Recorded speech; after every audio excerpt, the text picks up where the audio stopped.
So Beth is the executive director of the Biomimicry Institute, and we're going to put your links in chat. Do we have somebody backup to put in links, or if not, I can. I'm happy to do so after answering too. We'll get it. I'll show them at the end.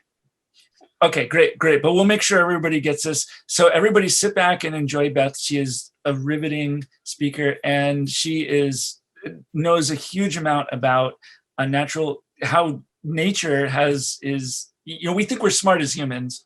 I know. Nature has done everything before us. we're exactly. Still trying to catch up, and she's going to explain why that is. For a few billion years, that's been around doing stuff that we haven't done. Exactly. Thanks, Dave.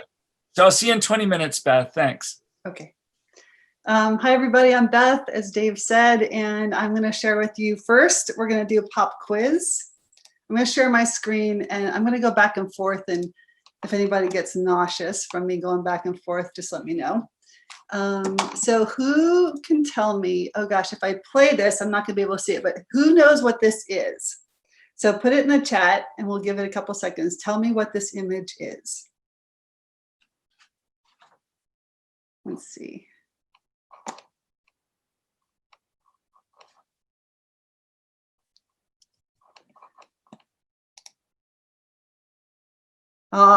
You know what? That's the thing about science teachers. They always, peacock feather. Very good. That's exactly what this is.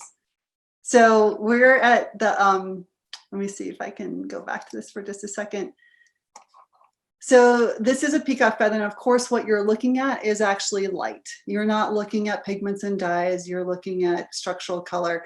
And the reason why I like to start with this image is because it is so beautiful. And we all want to live in a world with an abundance of color, right? So we get to this point where we forget that nature has created everything that we want to do. Let me just make sure that I'm still sharing my screen. Am I still sharing? Okay. So I'm going to run through a couple of these slides with you. So we're at this place right now where we have to remember that natural organisms have done everything that we want to do, but without guzzling fossil fuels, right? Without polluting the planet and without mortgaging our future. And that's what the essence of biomimicry is, which is that practice of looking to nature for design inspiration. So we live at this really interesting time right now where our kids are not particularly happy with us. And thank goodness for people like Greta who are leading the charge, asking us to design a world that's quite different than the world that we have right now. And our kids are pretty upset and they're asking for a different way to be. But the first thing that's happening is they're just asking us to stop, right? Stop polluting, stop creating the mess that we're currently making. And that carries a different kind of energy, right? It's this kind of like, just cut it out sort of energy. But there has to be a second energy that follows behind it, which is what are the solutions going to be? And that's when biomimicry asks that we look to nature. So this is the Saharan silver ant. And what if he has the essence of some of the solutions that we're looking for? The Saharan silver ant can survive in temperatures of 120 degrees or more. And it's not just because it's silver, right? It has superpowers. And one of its superpowers is its little hairs. So in the upper right-hand corner, what you're seeing is actually a microscopy image of its triangular hairs. So it's allowing it to basically bounce sunlight off of the body of the ant itself. And in addition, in the center of that triangle is a little pocket of air, which also acts as a barrier from keeping the body of the ant from getting too hot.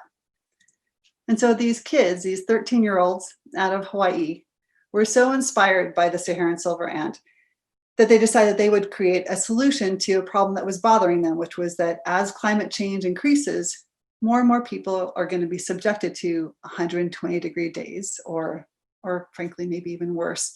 And they wanted to know what to do about it, because we can't just all run our air conditioning, because that's only going to make climate change worse. So they created the sun tile. And the sun tile is this hexagonal shaped design that has the pattern of the Saharan silver ant on the top of it, and also borrows from the scorpion design as well. And look, this is a design concept by 13-year-olds. but I hope that they create it one day. I hope they grow up to be entrepreneurs and they make this. But in addition to being a really brilliant idea, it also made them feel empowered, right? And that's what we really want for our kids, is to feel differently and to feel like they can operate from a place of solutions. So I love this quote that one of them said, which is that knowing that you've done or made something that could possibly save or help someone's day is probably one of the best feelings in the world. So the way that they look at these ideas is through this website that we have called Ask Nature. You'll be able to go to asknature.org, which I'll share with you in just a few minutes. And what we started is a youth design challenge so that kids can start practicing this method, looking to nature, understand what is the problem that you first want to solve, and then using nature, using Ask Nature specifically to find that function. And we have a taxonomy that says, basically it's all driven by verbs, like how does nature filter? How does nature insulate? How does nature make color? So that is the mechanism that both students and teachers use in our youth design challenge.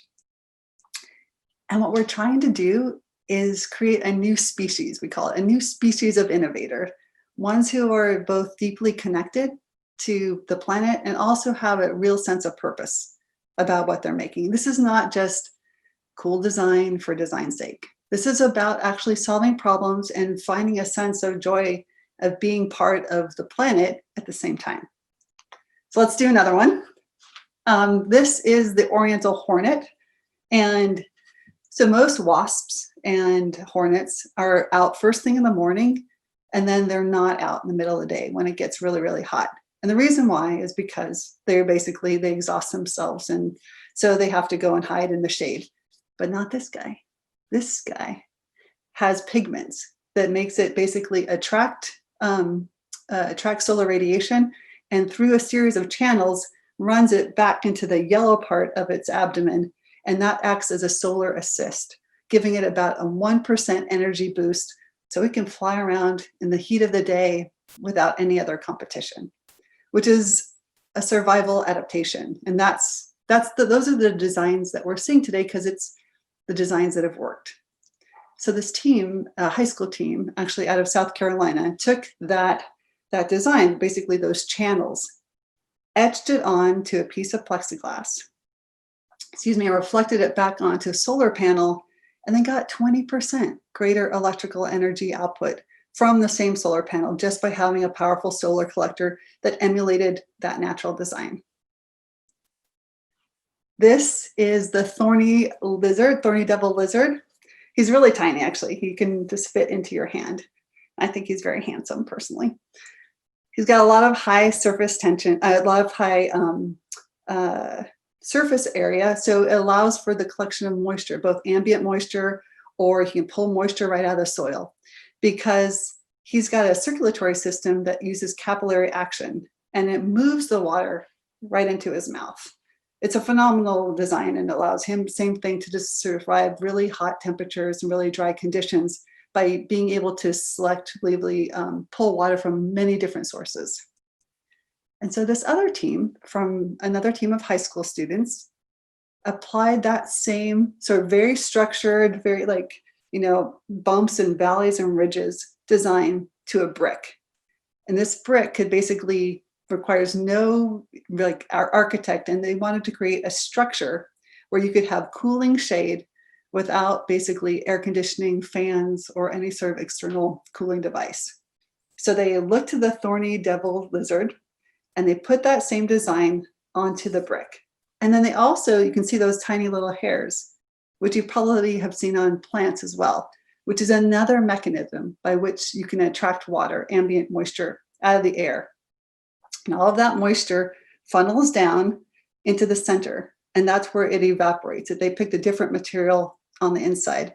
So that evaporative cooling effect is, again, it's a passive way to get a cool structure built, essentially very, very cheaply and very, very efficiently. So when these kids grow up, they can become this next generation of biomimicry innovators. This is a real team. This is out of, these are adults. They're out of Berkeley. It's called Cypress Materials. And I'm not sure if this will play. Yeah, there we go. So do you see how it's going on clear? This paint is going on clear. It's amazing, and it'll dry. It'll show you what's going to happen when it dries. It's going to actually become the color that it was tuned to be at the nanostructure level. So in this case, it's blue. Now it's actually, the joke that we say is like, it's actually fun to watch paint dry. And the way that it's working is it's actually being able to mimic the same kind of structures that we saw before in the peacock feather. So now you actually have a paint mechanism where if it chips or if you have to replace a piece, it of course will always match because it's just light. It also, more importantly, there's no pollution to the air, the water, the soil. Pigments alone are responsible, like just for dyeing our clothing, just clothing alone, I think it's 425 million gallons of contaminated wastewater every day, just in India. So if you were to add China, Latin America, here in the United States, where we manufacture, just keep multiplying that number because it just gets worse and worse. This is the iThrone, and the iThrone, I love that name, so good. The iThrone is intended to address the fact that half of the human population who lives on this planet does not have access to clean and safe sanitation. So this is a bag that's actually a breathable bag. And I'm not sure if you knew this, but 95% of our poop and our pee is water. So instead of taking the waste out of water, which is how we do it in the United States, where they're actually taking the water out of waste. And it works through evapotranspiration. So just like a plant, which pulls water moisture from the soil and then it evaporates through its leaves, through the stomata, this is a bag that allows for that water vapor to just evaporate out. It doesn't drip, because that would be gross. This is actually just allowing it to actually just evaporate out. So now you have dehydrated matter that doesn't stink, and it's far easier to deal with. You can just apply UV radiation, and it could actually become safe compost, either for the forest or eventually for crops. Let me just show you a couple more, and then we can talk a little bit more about the website and how you can get started. So this is the Venus flower basket. I should have quizzed you again. Venus flower basket. And it's essentially glass, right? Who knew that nature made glass? Well, I guess marine biologists knew that nature makes glass. It's silica. And what happens is it's a series of these structures that becomes increasingly thinner as it radiates out. It's essentially a square lattice design. And what's amazing about this structure is it has to be both rigid and it has to be flexible because it exists at the bottom of the ocean. And so as the ocean currents come in, it's got to be able to move with it and not break. And this was just published. This is a bridge out of Harvard, and it's 40% less material, so dematerialized bridge that can actually hold and support more weight, and it uses that same flower basket design. So biomimicry is both, it's form, it's process, like we saw with the evapotranspiration, it's also at the system level. But some of the most readily available examples happen at this form level. And if we were to just follow this alone, we could radically change how we think about things. So let me actually stop sharing for a second because I want to play a game with you. So there's a couple different ways you can invent using biomimicry. You can start with a problem, right?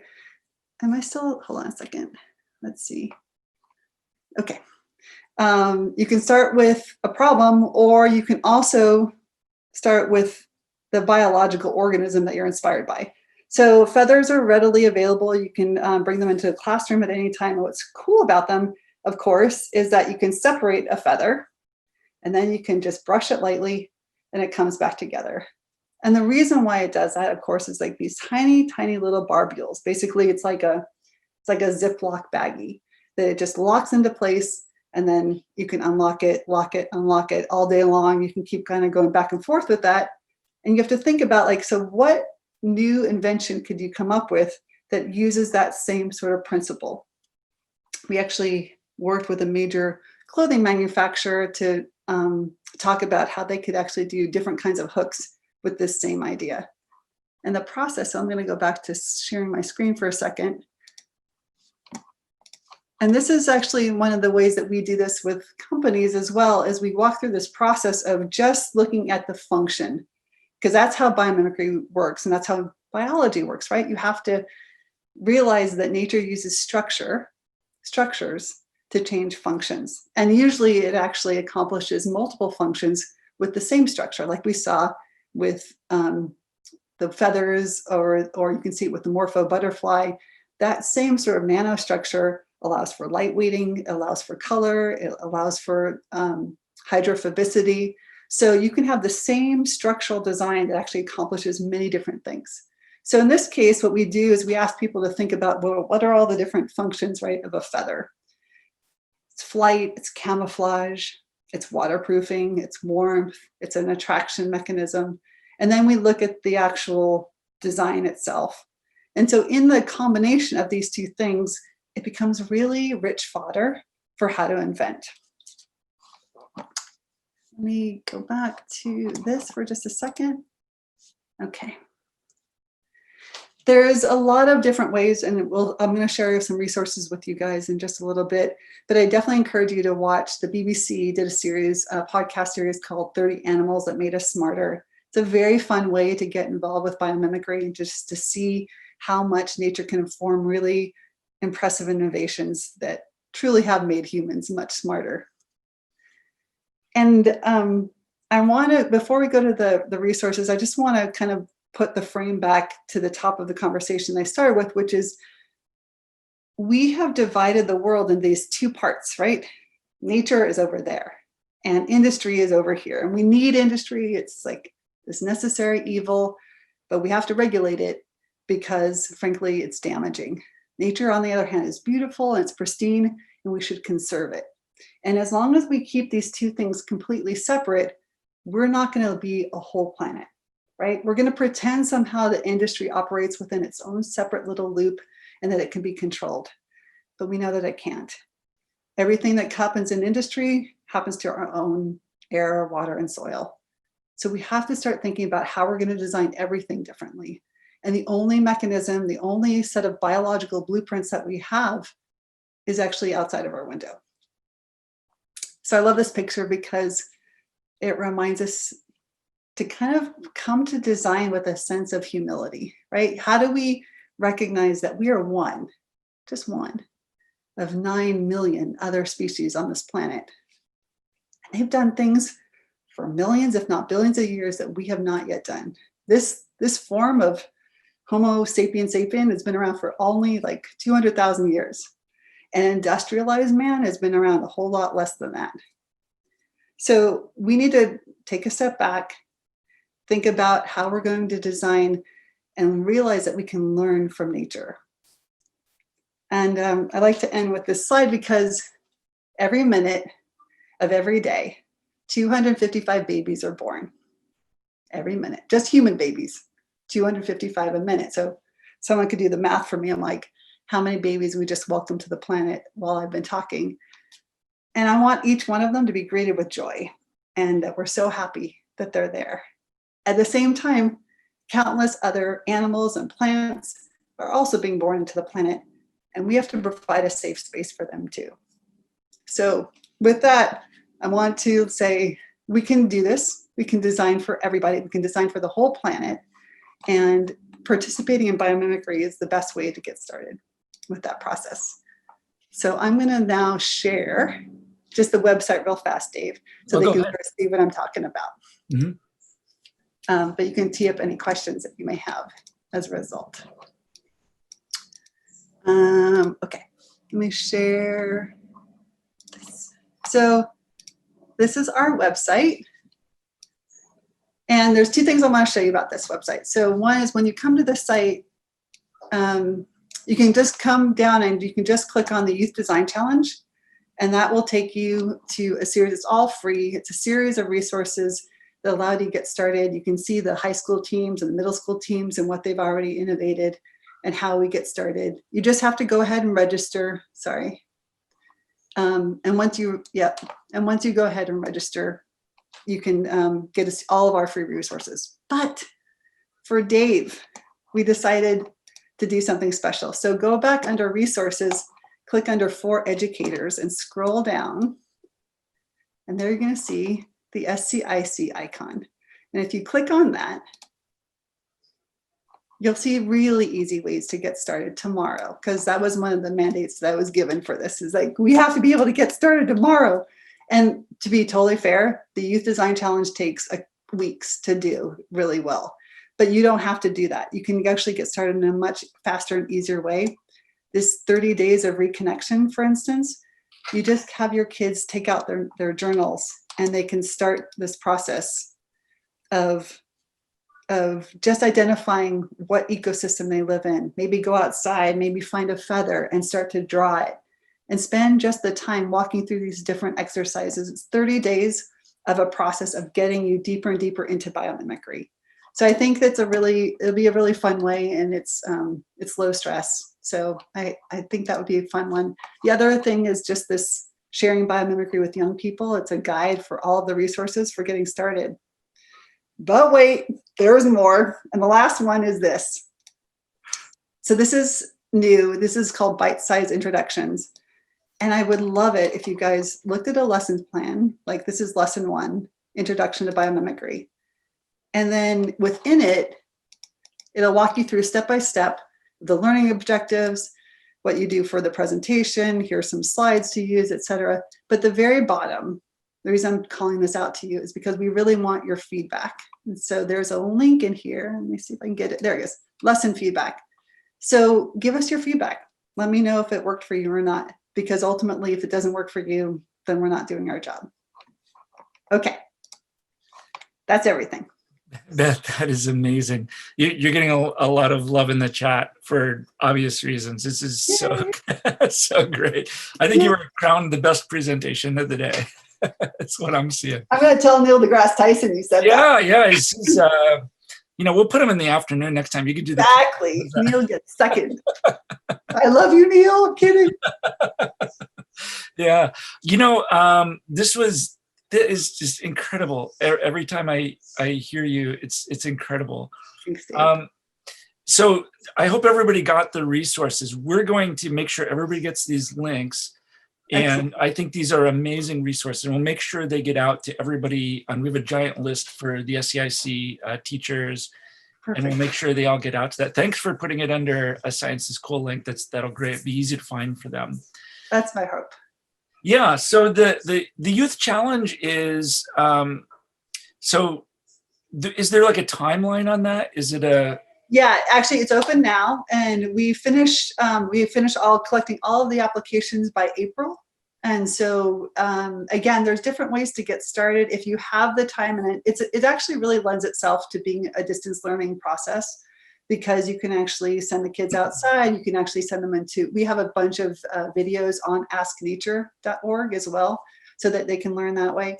And it is a framework. It is a step-by-step process. So it's hopefully, look, it's big. That's why we also made the bites. The bites is a faster way to get involved and get started. But you gotta see what these kids are doing. I just shared a couple with you, but they're like, it's the most hope I have all year round is when I see what the kids are producing. It's amazing. It really is amazing. So people should sign up too, right? Yes. So go ahead and go to our site and register. If you go to youthchallenge.org, I'm sorry, youthchallenge.biomimicry.org. I'll type that in here. HTTPS, right? I have to do the colon. And yeah, and there we go. Some people, Scott got it. Scott's on the ball. He's really good. Excellent.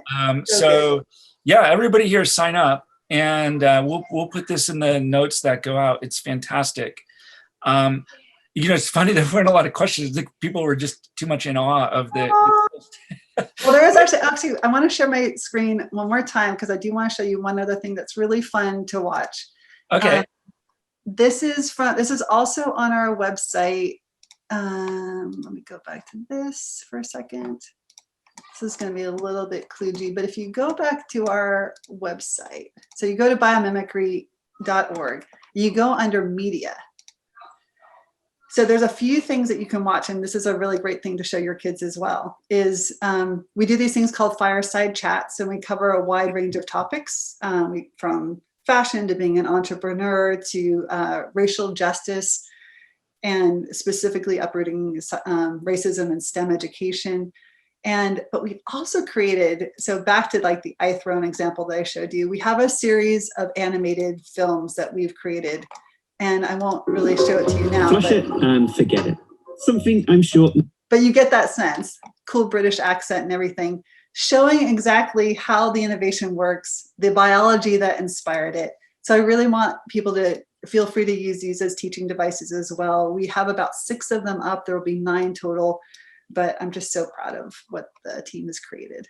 These are amazing resources. I have to say I'm a little disappointed. I was looking at the Apple site that they don't have the iThrone listed yet. Is that true? How is that possible? It must be, maybe it's the 12 or something. It's coming out. Exactly. So believe me, our phones will be doing everything for us. So I had a very interesting observation. So this morning, in one of the answers that Neil was giving, he was saying, I forget the question. I have to go back because I have so many things I'm doing while I'm listening. But he was talking about, we look at animals as, we have a superior intelligence. And he was talking about life, extraterrestrial life, and using that analogy to imagine, an alien life form that had that much more intelligence than we have over animals. Yeah. And it was an interesting analogy. It's like, a dog can learn to sit and stuff. And, maybe these extraterrestrial children are solving calculus problems when they're 2 years old, right? And that's, that's how much smarter they are than we are. But then, listening to you, I was thinking, no, it's the other way around. Nature is way smarter than us, and we're just catching up. I mean, we're the only species that fouls its nest, right? Literally no other species does those two things. We foul our nest, meaning like we'll like, to make this beautiful paint, like we're gonna also pollute a river at the same time. To make your clothes, you're gonna pollute the air and the river at the same time. No other species does that. And we're also the only species that takes more than we need. No other species does that. You take what you need to survive. And it's you act as if you're part of a whole system. That's what makes nature better than us. But we can learn. It's not too late. It's not too late, but it's not far away from being too late. It's not, well, like, that's why I start with the slides of like, our kids are pissed, just to be totally honest. Our kids are mad, and they're mad at us specifically for not doing a better job. And they're right to be angry. And so it's up to us to give these better tools and to show that there's a different way. And the problem is the people who make our world, the designers, the engineers, they don't take biology classes. Biologists don't take design classes. So we have to start, and that's the beauty of NGSS. That's the beauty of, right, interactive education. Well, yeah, I mean, and we have teachers here, and this is so critical, because the teachers are going to teach the next generation this. And it's interesting. I will send you, in case you didn't see the last talk, Eugene. I saw Eugene, yeah. His paper is amazing. I haven't read his paper. I want to now. I'll send you the link. It's fantastic. It's been posted 100 times, but I'll make sure you get a copy of it. But it just tells you how powerful education can be. And I think we can do this. Yeah, go ahead. That's interesting too. So when you put up the picture of the peacock feather, yeah. So we have, surprisingly, I think maybe 80% of the people kind of guessed right. Nailed it. This is, by the way, the only audience that ever guesses it right is only teachers. Science teachers, yeah. And it's funny. So we did a survey like that this morning, because we did a unit with PocketLab, actually, with Neil deGrasse Tyson, on what causes the seasons. And we put up a survey. So there's a famous video. I'll send you this too. You'll love it. It's they queried Harvard University grads on what causes the seasons. I forget if they gave them the answers. I think they left it open-ended, and virtually none of them can answer the question. And the most common incorrect answer is because the Earth's orbit is elliptical, so you're further away from the sun at certain times, and it's wrong. The reason is the tilt in the axis. And this were Harvard grads could not get it right. Yeah. But when we did that poll, so Cliff ran that poll, all the teachers got it right. So, there's something going on here where, Right. the teachers, they know this stuff, and we got to get it to the kids. We have to give the teachers the tools to get this to the kids, and then the kids will come up and will collectively learn something. It's entirely right. Teachers should run the world. That's definitely Should run the world. Takeaway here. But like the biggest problem that we're having right now is that we have siloed education so much. And I think that we're now beginning to see these cross sections happening again, like you're not, like I said before, you're not just going to be learning one thing at a time. You've got to be learning, like, why would you be studying an airplane and how it moves when you could study a hummingbird that can go across the equivalent of the Gulf of Mexico on 2 ounces of nectar, right? Isn't that how we should be learning how to design the future of flight, is from a hummingbird? And what kid isn't more compelled by watching a hummingbird anyway?